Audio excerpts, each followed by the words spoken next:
inside the Capitol, in those hallways, inside the House and Senate chambers, and about weapons and Molotov cocktails discovered there too. ABC's Martha Raddatz was on the scene all day yesterday as this unfolded, and she's back at the Capitol tonight. This is the moment the siege began. A violent mob of Trump supporters swarming the entrance to the Capitol grounds. Overwhelming police officers, knocking barricades to the ground and surging towards the seat of American democracy. A Trump flag waving in the air. USA! They converged on the Capitol, scaling the scaffolding, surging ahead amid clouds of tear gas, taunting, screaming, swearing, hurtling themselves towards police, again quickly overpowering them, smashing windows, climbing inside, and flooding the hallways of the Capitol. A reporter from ITV in the thick of the melee. What's the purpose of storming Congress itself? Because they work for us. They don't get to steal it from us. They broke into the office of the Speaker of the House, holding up the sign they had smashed. This man carrying off the Speaker's podium itself. And Richard Barnett of Arkansas putting his feet up on Nancy Pelosi's desk and then making off with an envelope with her letterhead. I didn't steal it.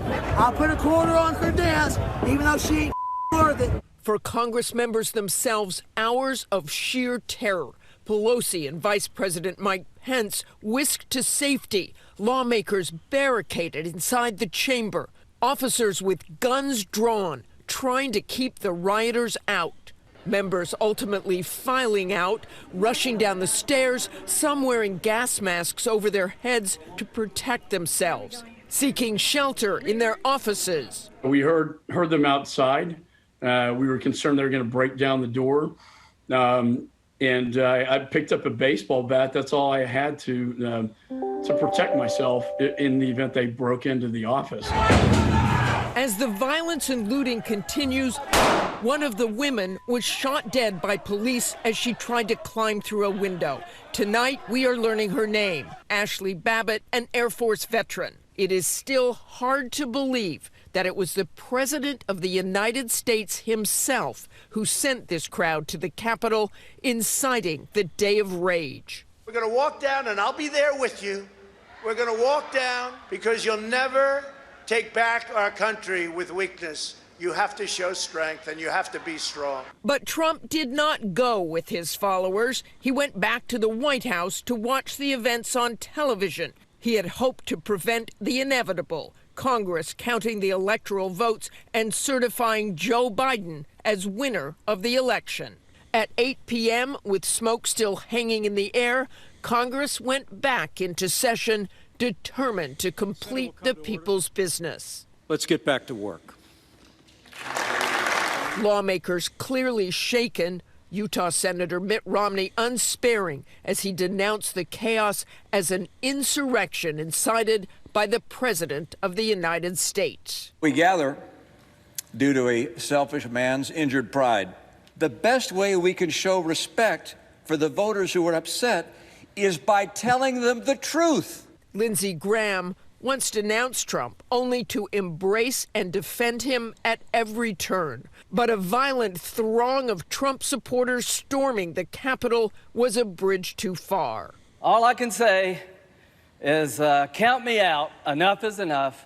Joe Biden and Kamala Harris are lawfully elected and will become the president and the vice president of the United States on January the 20th. And in the wee hours, Vice President Mike Pence made it official. The votes for President of the United States are as follows. Joseph R. Biden, Jr. of the state of Delaware has received 306 votes. Donald J. Trump of the state of Florida has received 232 votes. This playing out well into the night. Martha back with us tonight. And Martha, you were outside all day, and I wanted to show another piece of video from inside that I know you saw as well today. This was from the Senate Parliamentarian's office, just ransacked there, and was really seen throughout the Capitol. And as this was all playing out, we're hearing harrowing accounts now, Martha, members of Congress, their staff, as they were preparing inside for something potentially even worse than what they went through. They were, David. It's just extraordinary to hear these stories.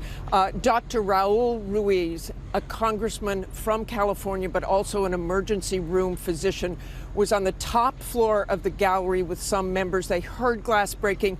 They heard the gunfire. And because of his training, he yelled out at the other members, if a gunman comes in here, first hide, then run. And if all else fails, try to ambush the gunman. Truly horrifying, David. This was at the